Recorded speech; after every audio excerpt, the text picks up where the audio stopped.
नमस्कार. वर्तुळ एज्युकेशन तर्फे मी तुम्हा सगळ्यांचं स्वागत करतो. आज पहिला दिवस, पहिला क्षण, पहिला मोमेंट अगदी एकदम सुरुवात करतोय मी.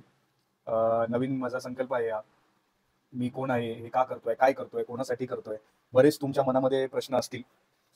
त्या काही प्रश्नांची उत्तरं आपण ह्या पहिल्या भागामध्ये घेऊया आणि त्याच्यानंतर एक पहिल्या 2-3 व्हिडिओ नंतर आपण जे करायचंय ते तर मी चालूच करतोय. ते काय करणार आहे ते मी तुम्हाला आता सांगतोच.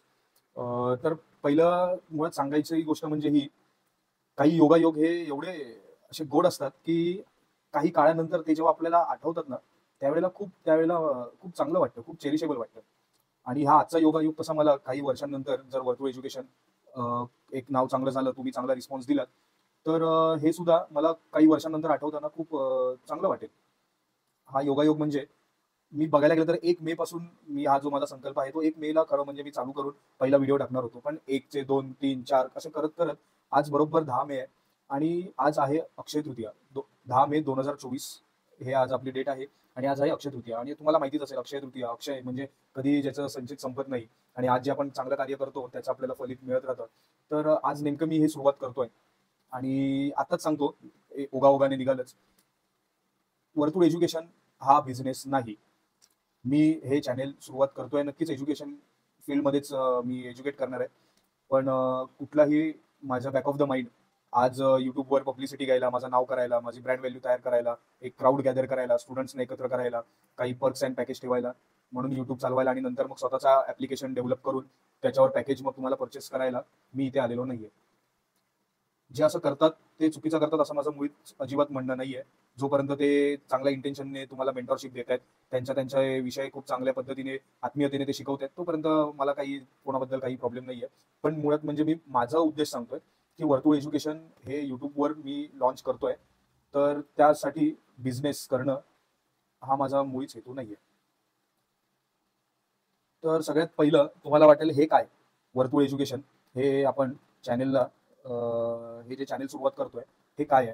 तर पहिली गोष्ट म्हणजे वर्तुळ एज्युकेशन हे माझं अजूनपर्यंतचं स्वप्न होतं आणि आजच्या क्षणापासून मी तुमच्याशी बोलतोय, त्या वेळेपासून हा माझा एक ध्यास असेल. कायम मला शिकवत राहणं, मी शिकवलेले कन्सेप्ट विद्यार्थ्यांच्या चेहऱ्यावर ज्यावेळेला उत्तमरित्या ते रिफ्लेक्ट व्हायचे, त्यावेळी मला मिळणारं जे समाधान होतं, ते आता मध्ये बऱ्याच टाईम मी माझ्या फील्डमध्ये काम केल्यानंतर सुद्धा मी ते विसरू शकलो नाही. आणि आयुष्याच्या तसं बघायला गेलं तर खूप क्रिटिकल सिच्युएशन्स आहेत. पण तरी सुद्धा मी ह्या माझ्या संकल्पनेची सुरुवात करतोय आणि वर्तुळ एज्युकेशन हे माझं स्वप्न होतं. वर्तुळ एज्युकेशन हे नाव खूप वर्षांपूर्वी ठरवलेलं वगैरे असं काही नाहीये. सगळ्यात पहिलं माझी संकल्पना आली, माझ्या डोक्यात आलं, मी ठरवलं. त्याच्यानंतर मला बेसिक तर मला काहीतरी कशाने तरी मला सुरुवात करायची होती. काहीतरी यूज करायचं होतं. त्यानंतर वर्तुळ एज्युकेशन हे नाव ठरवलं. वर्तुळ ह्यामध्ये पण स्पेसिफिक अर्थ आहे. तो हळू तुम्हाला उलगडत नेईनच. ह्या आपल्या लोगोमधला हा जो डब्ल्यू आहे, ठीक आहे? एक सेकंड.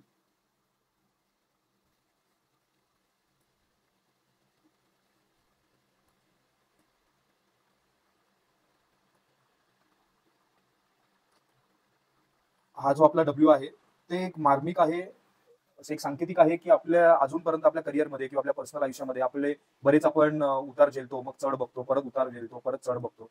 आणि एक वेळ अशी येते, की ज्यासाठी आपण अथक मेहनत घेत असतो, ते एका चढानंतर एक आपल्या कामाचं, एक आपण जे पूर्वनियोजित ठेवलेलं आहे, ज्यासाठी आपण एक ध्यास घेतलेला आहे, ते काम आपण पूर्णत्वास नेतो. म्हणजेच काय, आपण ते एक वर्तुळ पूर्ण करतो. तर हे असे माझे थोडंफार विचार होते. बस बाकी कोणासाठी करतोय बरोबर, हे जास्त महत्वाचं आहे. हे काय तर मी ते तुम्हाला सांगितलं, की हे काय आहे, हे माझं स्वप्न आहे आणि माझा मूळ उद्देश हाच आहे, की मला शिकवायचं आहे. कोणाला शिकवायचं आहे त्या प्रश्नाचं उत्तर या दुसऱ्या ह्याच्यामध्ये कोणासाठी मी करतोय.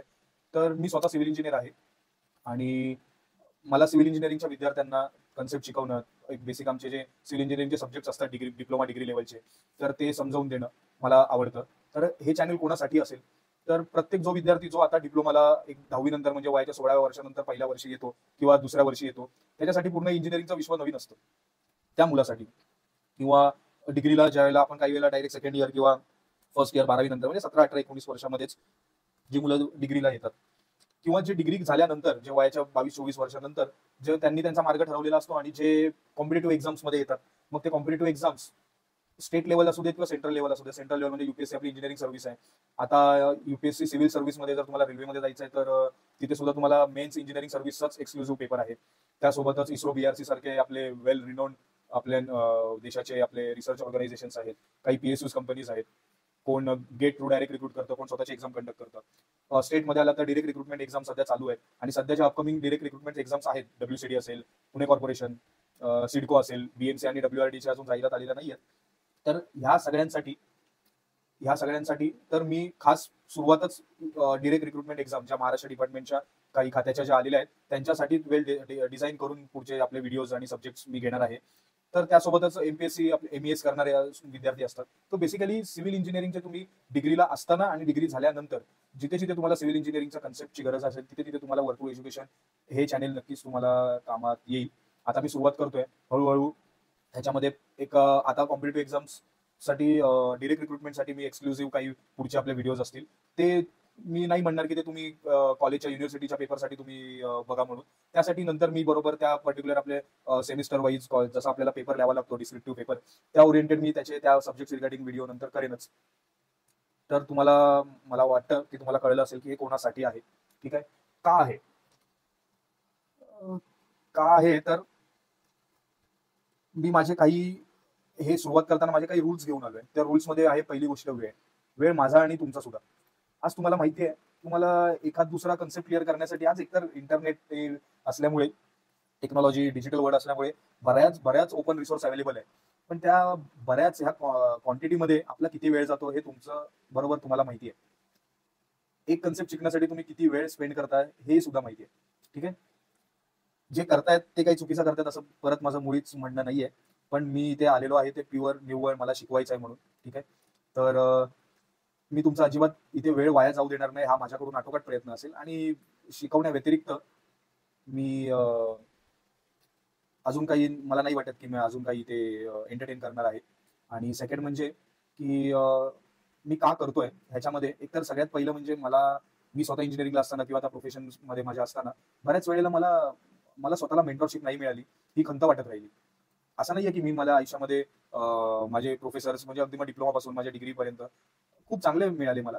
पण ओव्हरऑल कन्सेप्च्युअल आणि ज्याला एक्झाम्स पण द्यायचे आहेत, ज्याला जॉब पण करावा लागतोय, ज्याला सिव्हिल इंजिनिअरिंग मध्ये आवड पण आहे, असा एक प्रॉपर गाईड करणारा एक मेंटॉरची कायम कमी मला वाटत राहिली. आणि ती कुठेतरी मी ह्या माध्यमातून मी भरून काढू शकतो. एक तर सगळ्यात पहिलं म्हणजे मला शिकवायचं आहे. त्या शिकवण्यातून मला आनंद मला घ्यायचा आहे. मला स्वतःला व्यस्त राहायचंय आणि स्वतःला एक्साइटेड राहायचंय. तर ह्या सगळ्या माझ्या गोष्टी आहेत. मी माझं स्वप्न पूर्ण करतोय.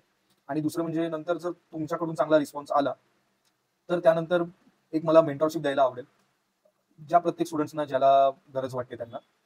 पण हे दोन गोष्टी आहेत माझ्या की का करतोय. एकतर माझं टीचिंग आहे आवडीचं आणि सेकंड आहे हे हे नियर टू फ्युचर आहे मेंटॉरशिप करणं. डिपेंड करतं तर तुमचा रिस्पॉन्स किती येतो, माझं कंटेंट व्हायरल होतोय नाही होतंय. हा एकतर पहिली गोष्ट म्हणजे मला अजिबात ह्याबद्दल तेवढं नॉलेज नाहीये की कसं युट्यूबवर व्हायरल करतो, कसे आपण व्हिडिओ ऍस्थेटिकली बनवतो, कसे त्याचे ग्राफिक्स करतो, कसे थंबनेल्स करतो, कसे स्क्रीन मिक्सिंग करतो. मला ह्याच्याबद्दल काही माहिती नाहीये. Basic tools and basic softwares घेऊन मी सुरुवात करतोय. कारण मी म्हटलं ना माझं मोठं समाधान आणि ध्येय काय आहे तर ते टीचिंग आहे. ठीक आहे.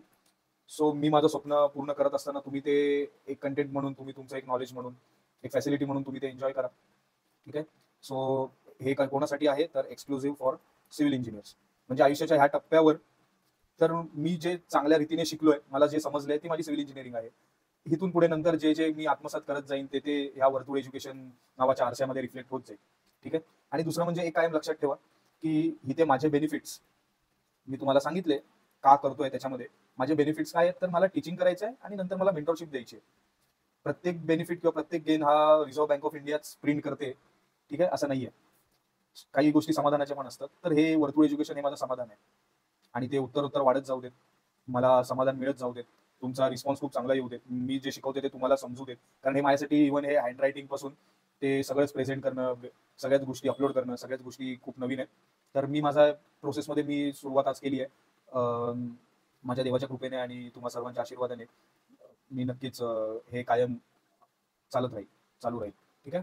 तर सगळ्यात पहिलं हे जेव्हा मी युट्यूबसाठी बॅनर करत होतो तर त्यावेळेला एकतर APJ अब्दुल कलाम माझे स्वतःचे खूप पर्सनल फेवरेट आहेत. ठीक आहे. APJ अब्दुल कलाम माझे स्वतःचे पर्सनल फेवरेट एक पर्सनॅलिटी आहेत, इंडियन पर्सनॅलिटी. किंबहुना सगळ्या भारतामधल्या प्रत्येक विद्यार्थ्यांसाठी असते. तर त्यांची एकदा बायोग्राफी बघत होतो मी, ऑटोबायोग्राफी. त्यामध्ये त्यांनी एक सुंदर मार्मिक असं त्यांनी एक सिच्युएशन बेस्ड त्यांनी आपलं जे आपले हॅबिट्स असतात किंवा आपले जे विचार आपण जसा विचार करतो, तर त्यावर त्यांनी भाष्य केलंय. आपल्याला प्रत्येकाला असं वाटतं, की कुठेतरी आपल्याला पोहोचायचं आहे, कुठेतरी आपल्याला पोहोचायचं आहे, तर कुठून तरी आपल्याला सुरुवात करायची आहे आणि एक उंचच्या उंच शिखर पादांकरात करायचं आहे, उंच गड चढायचा आहे आणि ते चढणं म्हणजे ते जे चढणं आहे, ठीक आहे. आपल्याला समजा हा पोहोचायचा आहे इथे, हा आपला पीक आहे, पीक ऑफ माउंटेन्स आहे, ठीक आहे. आणि हे जे चढणं आहे, हे म्हणजे आपलं स्ट्रगल आहे, हे आपलं स्ट्रगल आहे. आणि ज्यावेळेला आपण ह्याच्यावर पोहोचतो, तो आपला असतो सक्सेस. तर ते नेमकं ह्याला छेद देतात, ह्या आपल्या विचारांच्या क्षमतेला. आणि ते सांगतात, की खरं लोकांना वाटतं, की सक्सेस आपल्याला पर्वताच्या शिखरावर जाऊन मिळेल, पण तसं नसतं. तुम्ही ते शिखर गाठण्यासाठी जे चढाई करत असता, काही वेळेला तुम्हाला परिस्थितीने 1-2 पावलं मागे यावी लागतात. काही वेळेला तुम्ही 1-2 पावलं, अर्धा पाऊल पुढे टाकता. काही वेळेला तुम्हाला थांबावं लागतं. जशी सिच्युएशन असेल, त्याप्रमाणे तुम्ही ती सिच्युएशन ओव्हरकम करून तुम्ही शेवटी अल्टिमेटली काय आहे, at the end of the day net तुम्ही पुढेच जात असता, वरच जात असता. तर ते जे करणं आहे, ते खरं आयुष्य आहे. तिथे तुम्हाला आयुष्याचा खरं आयुष्याची भेट होते. तर ते असं म्हणतात, की to climb the mountain to reach at peak, which is okay. But remember, life doesn't meet you at peak of the mountains. Okay? Life flourish you while to climbing the mountains. Sometimes you put it forward, sometimes you have come so backward. But more important is to sustain. But more important is to sustain and inches forwarding onto this slope. सगळ्यात महत्वाचं आहे तुम्ही sustain राहा. जे आपण sustain राहतो, पण ह्या स्लोपवर. हे किती लोकांना समजलंय मला माहिती नाहीये, पण बरेच लोक रिलेट करू शकतात. आपली काय थॉट प्रोसेस असते ती. आणि ज्यांना नाही समजलंय काही हरकत नाही. हळूहळू बरोबर तुम्हाला समजत जाईल. नाहीतर आयुष्य शिकवेलच. मी पुढची स्लाइड घेतो.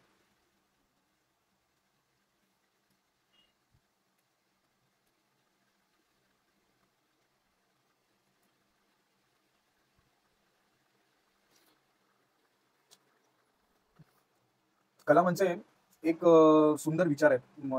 त्यांचं एक भाषण रेडिओली अवेलेबल असेल. त्याच्यामध्ये ते सांगतात, की तुम्हाला काही अचीव्ह करायचं, तुम्हाला काही मिळवायचं आहे, तुम्हाला एका सर्टन आयुष्यामध्ये चांगलं नाव कमवायचं आहे. तर त्यासाठी तुम्हाला काय पाहिजे? तर तुम्हाला व्हिजन पाहिजे. व्हिजन म्हणजे काय हो? व्हिजन म्हणजे तुम्हाला स्वप्न बघता यायला पाहिजे. ठीक आहे? आता ठीक आहे, स्वप्न बघितली. त्या व्हिजन नंतर तुमच्यामध्ये बिलीफ पाहिजे. जी तुम्ही स्वप्न बघितली आहेत,